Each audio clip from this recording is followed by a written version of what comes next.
Good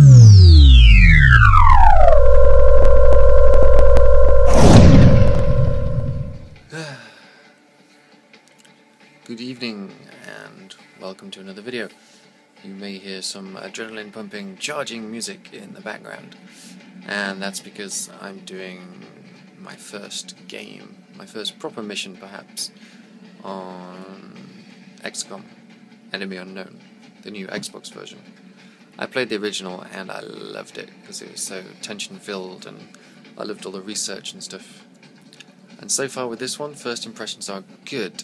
There's lots of cutscenes, which is quite annoying, and it's holding my hand too much. I remember in the original game, I'm going to pause it now.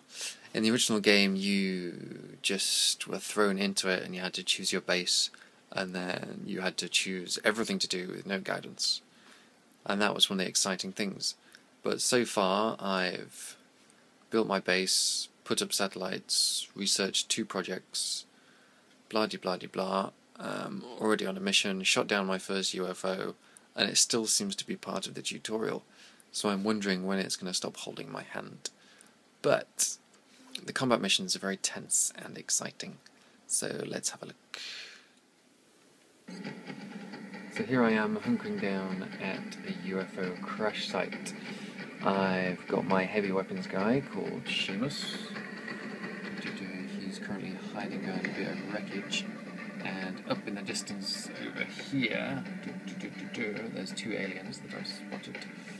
So I'm going to see if I can't blast them with a rocket launcher, which I'm hoping I can do. So you have this system down here, Overwatch, that's shooting things that come into sight. Pre-aim fire rocket, that's what we want. The aliens were spread out. They were very close to each other before, but now they're spread out. So I'm not going to waste my rocket. Instead, there's only 40% chance to hit. I'm going to move first. Where can I go to? I can go to this pillar. And then you get 2 movements no matter what you do. It's not like the old game where you had a certain number of action points. This time you have 2 actions every time. You can move and shoot, or you can move twice, basically. So let's try and shoot. I've got a 53% chance to hit on that target, and a 48% chance to hit on that target. So I'm going to go for this one, and let's see what happens. Surprise, surprise, I missed. So we're going to my next character. This is my assault character. She can, yes she can. She can use her special ability, run and gun, which means she can move twice and still shoot, which is very, very useful. So with that in mind, I'm going to run up.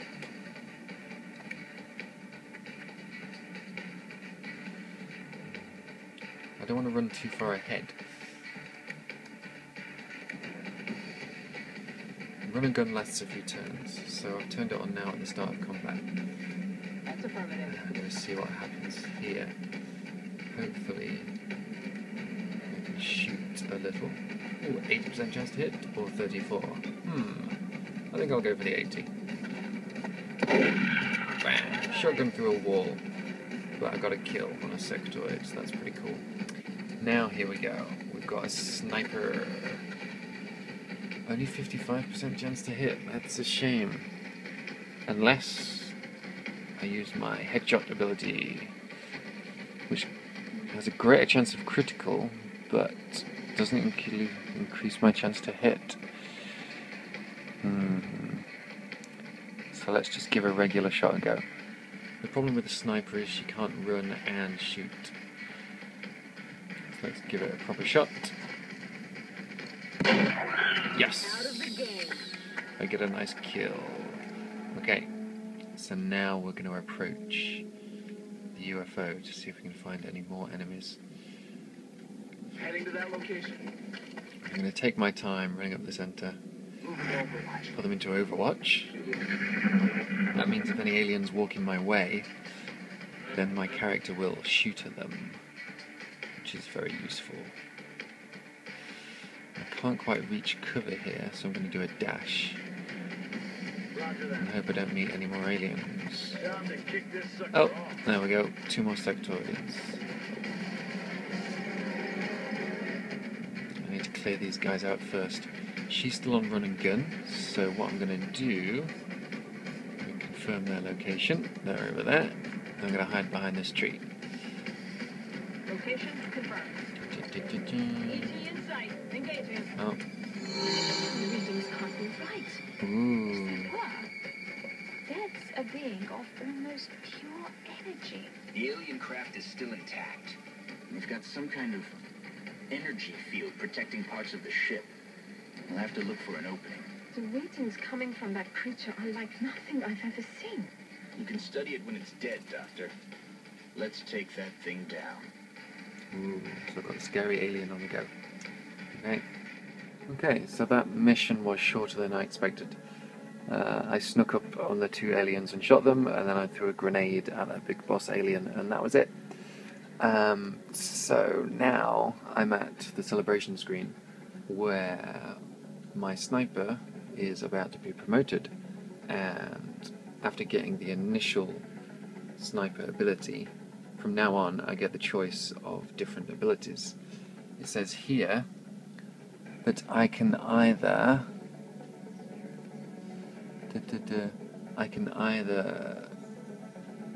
have my sniper be able to move and fire like a regular troop, or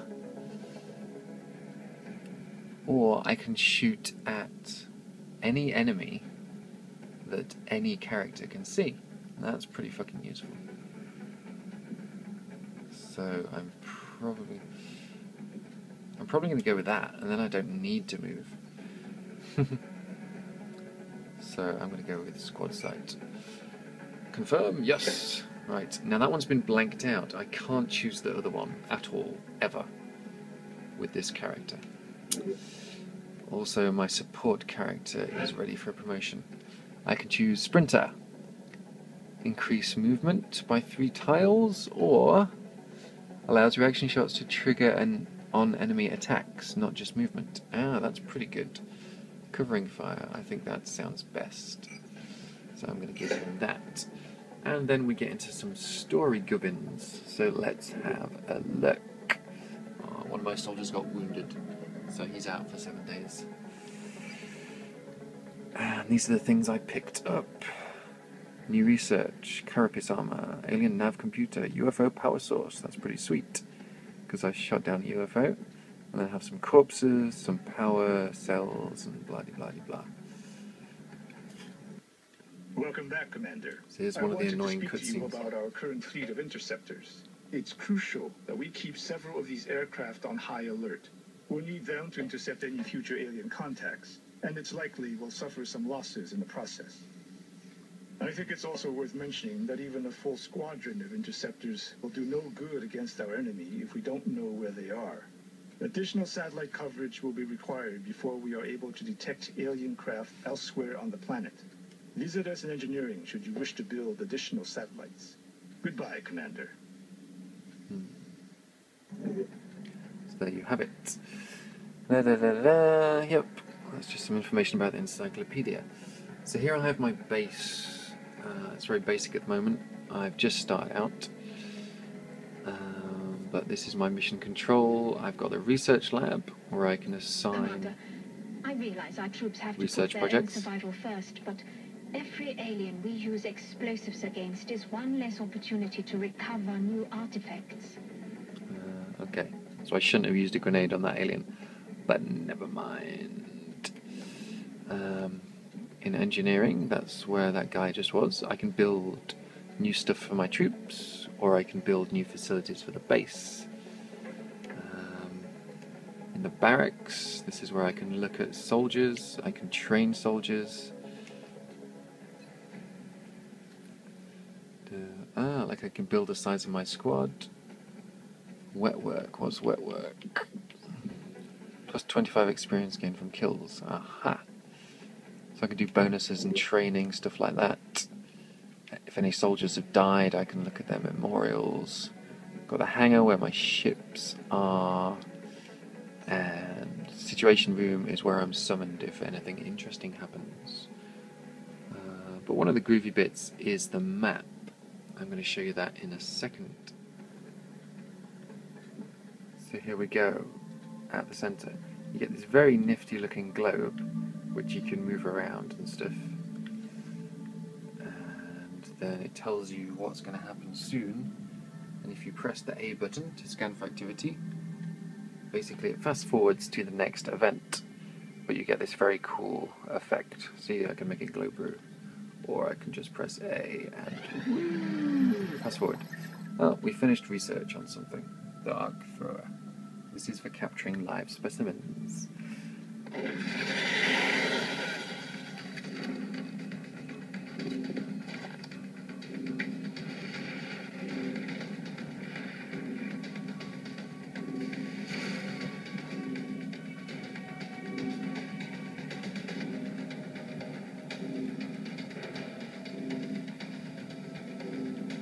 Already there.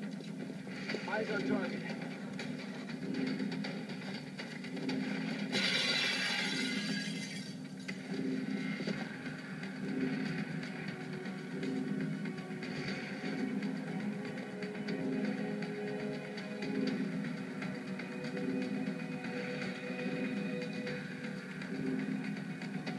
I'm on it, Commander.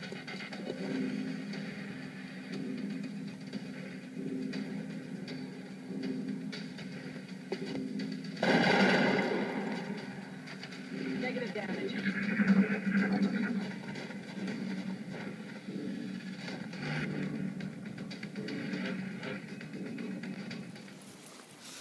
Hello.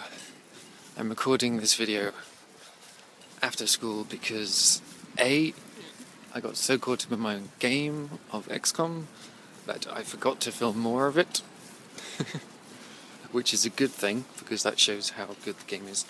And also B, I have the camera facing behind me so you can tell me if there's any aliens behind me.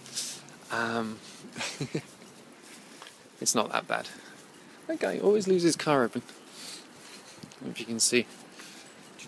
Anyway, yeah, so it's a really good game. I haven't had a chance to play it that much because I always have work to do and girlfriend taking over the TV. But yeah, it's really, really good. It's got the tension of the first one, of the first game. The battles feel very tense, and you really do want to keep your characters alive. Now, I've named my characters so far after characters from my novels, so it makes me feel a bit more attached to them, but also gives them crazy expectations. Like if Ramses accidentally kills the entire squad, then I won't be surprised. But yeah, I haven't really noticed any problems with the games.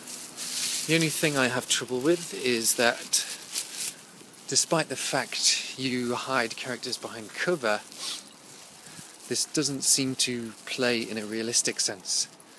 It gives you a numbers bonus, but the calculation on whether you're hit is purely on numbers. So graphically, if your character is standing behind a full wall, that gives you a huge defense bonus, but you can still be shot. So it's kind of hard to think about. It's hard to plan effectively because you think you're out of their line of sight, because physically you are, but they still know you're there, they can still shoot you. It's a bit confusing. So I've got a few hits because of that. But it's really, really good, and I'm enjoying it. So I might add to this later, but as of now, I'm happy, and I'm going to play a bit more before my girlfriend comes home. So bye-bye.